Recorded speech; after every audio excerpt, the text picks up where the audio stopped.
Hey, welcome back to the show. I'm John F. Gately. What I want to do today in this video is take a look at the last 2 minutes of James O'Keefe's speech yesterday, because it clearly shows that he's going to take his football, so to speak, and go away, because, Lucy pulled the football away from him, really, and he's going to go on to bigger and better things. Meanwhile, Project Veritas, while I hope it succeeds, it probably won't, and it's going to wither on the vine.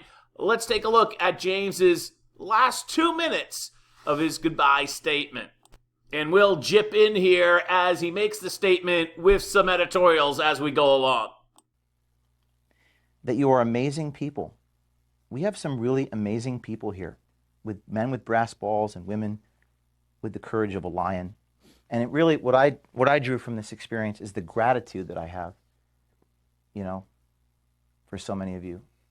And as I was going through this horrible pain, where I lost 8 pounds and couldn't sleep for 5 days, I was actually overcome with this amazing gratitude. True story. I was really feeling it, and I'm grateful for that, because I've experienced something I never have, because I saw the goodness in many of you that I did not previously see.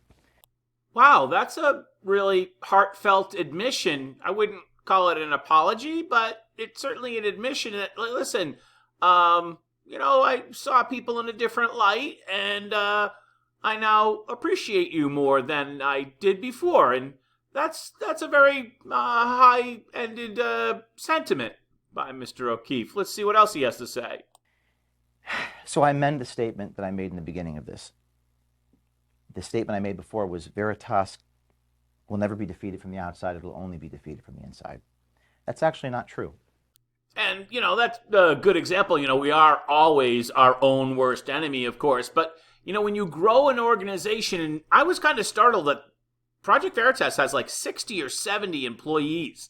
When you grow an organization that big, you can lose the vision that allows things like Acorn. You can lose that artistic freedom. There can be all sorts of constraints, and you sometimes get bogged down in an organization rather than a vision.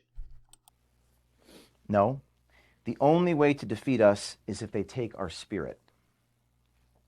And from the looks of things, many of us remain completely undefeated and unbroken. Here it comes. He's about to drop the hammer on the existing Project Veritas. Project Veritas 1.0. So, our mission continues on. I'm not done. The mission will perhaps take on a new name. Boom!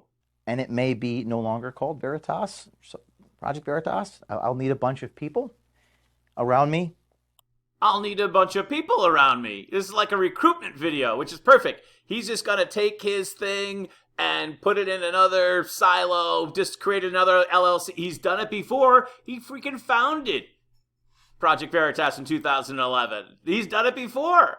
And I'll make sure you know how to find me. And I'll quote when you invited me to New York City and did that little stand-up. How fitting that from Shakespeare, quote, "And this story shall the good man teach his son. We few, we happy few, we band of brothers and sisters." So with that, I'm going to collect my things. I'm going to load them into my car. And I'm going to go start another organization that basically does the same thing. And screw you, you 16 employees and the board that didn't want me. I'm going to go beat the snot out of you, and you're going to shrivel on the vine. That's exactly what's going to happen. Hey, I'm John F. Gately from beautiful Plymouth, America's hometown, Massachusetts. Behind enemy lines. Have a great day. Bye-bye.